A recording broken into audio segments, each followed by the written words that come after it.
Welcome সবাইকে, সুস্বাগতম আবারও নতুন একটা ব্লগে। ঠিক আছে, তো আজকের রাইড হবে 170 কিলোমিটার। এটা আমাদের ডানকুনি টোল প্লাজায়। তো এখানে আমাদের আজকের রাইডে আছে তিনখানা বাইক, যেটা একটা আমার, একটা পালসার 125, আর একটা হচ্ছে আমাদের হন্ডা এসপি 125। ঠিক আছে, অনেক দিন পর আবারও পুরাতন বন্ধুদের সাথে মেনলি রাইডটা। তো কোথায় রাইড হচ্ছে সেটা পরে দেখতেই পাবে। এখন আপাতত আমরা লেট আছি, 1 ঘন্টা লেটে জলদি টাইমে। তো চলো যাওয়া যাক। আমাদের ফার্স্ট ব্রেক হবে বর্ধমানে। ফার্স্ট ব্রেক নেওয়ার পর, ঠিক আছে, আগে আমাকে ফুয়েল আপ করতে হবে। ফুয়েল আপ করার পর বর্ধমান থেকে ফার্স্ট ব্রেক নেওয়া হয়, ওখানে ব্রেকফাস্ট কমপ্লিট করে ডিরেক্ট একদম লোকেশানে। ঠিক আছে, তো আমাদের এখানের পালসার 125-এর ওনার হচ্ছে আলোক, আর এসপি 125-এর ওনার হচ্ছে বিশাল। অলোক, হাই। ওকে, স্টার্ট। চলো, ফুয়েল আপ করার পর রাস্তায় যেতে যেতে কথা হবে। ডিরেক্ট মোটো ব্লগ সেট আপ থেকেই কথা বললাম। ফুয়েল আপ করার পর বেরিয়ে পড়েছিলাম উদ্দেশ্যে, গন্তব্যে যাওয়ার উদ্দেশ্যে। তো দেখতে হচ্ছে আর একটা গ্রুপও যাচ্ছিলো আমাদের সাথে। এই গ্রুপটা যেটা দেখতে হচ্ছে, এটাও কিন্তু মানে আমাদের যে ডেস্টিনেশন ছিল সেই ডেস্টিনেশনেই ওরাও যাচ্ছিলো।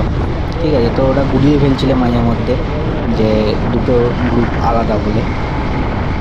খুব সুন্দর একটা দৃশ্য। ওটা আমাদের অ্যাপ্রক্স তাও 170 মতো রাইড হয়েছে। ঠিক আছে, 170 কিলোমিটার যেতে আর 170 কিলোমিটার আসতে। তো নো ডাউট খুব সুন্দর ওয়েদারটাও ছিল। ওয়েদারটা এত সুন্দর, পুরো না মানে অত কুয়াশা ছিল না কিছু, পুরো ক্লিয়ার ভিউ এসেছিলো।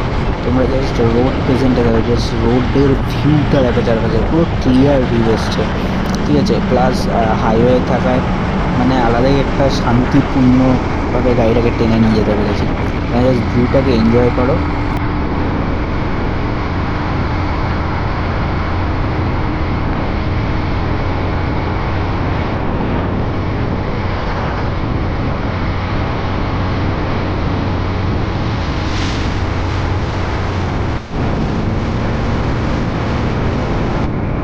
এখানে একটু মেনলি স্যাডলিং করতে ইচ্ছা হচ্ছিলো, কারণ তুমি জাস্ট ওইদিকে ক্ষেতটা দেখো, কত সুন্দর একটা কালার গ্রেডিয়েন্স, পুরো ন্যাচারাল কালার এফেক্ট যেটাকে বলা।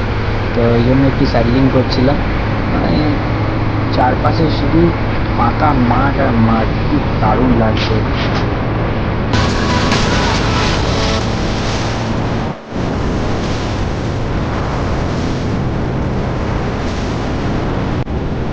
হচ্ছে আমাদের বিশাল ভাই, খুবই এক্সাইটেড ছিল, কারণ এটা হচ্ছে ওর প্রথম রাইড। ঠিক আছে, প্রথম রাইড আমার সাথে।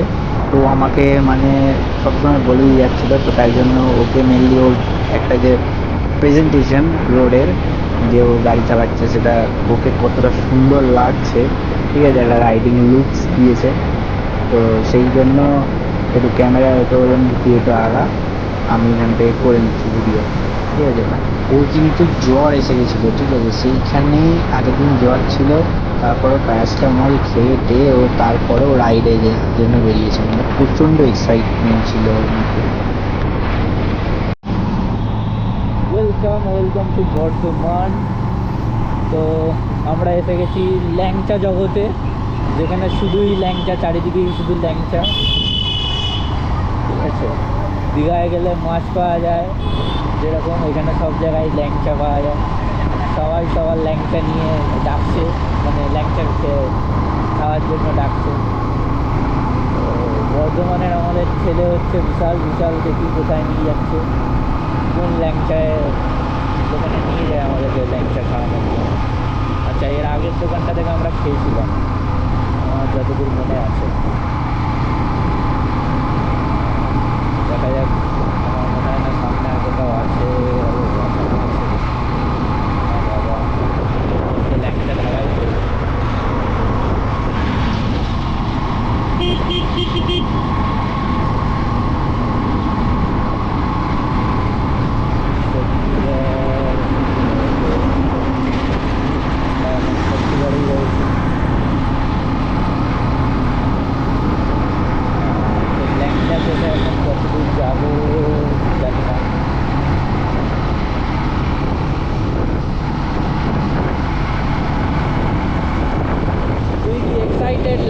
খাওয়ার জন্য।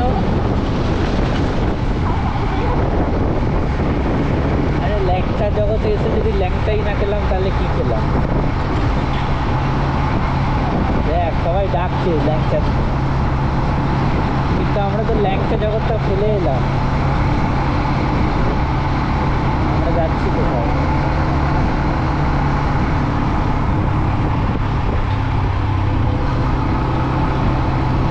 আমার তো মনে হচ্ছে আমরা অনেকটা দূর চলে এসেছি।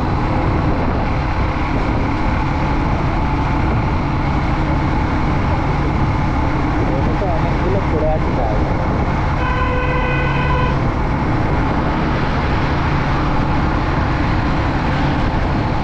আমাদেরকে বিশালবাবু কোথায় নিয়ে যাবে, কোথায় ল্যাংচা খাওয়াবে?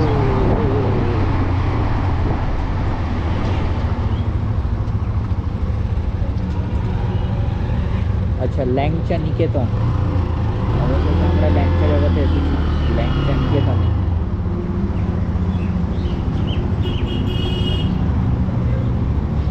বাটা মাছি, হ্যাঁ সাইলেন্সারে যেন খায়।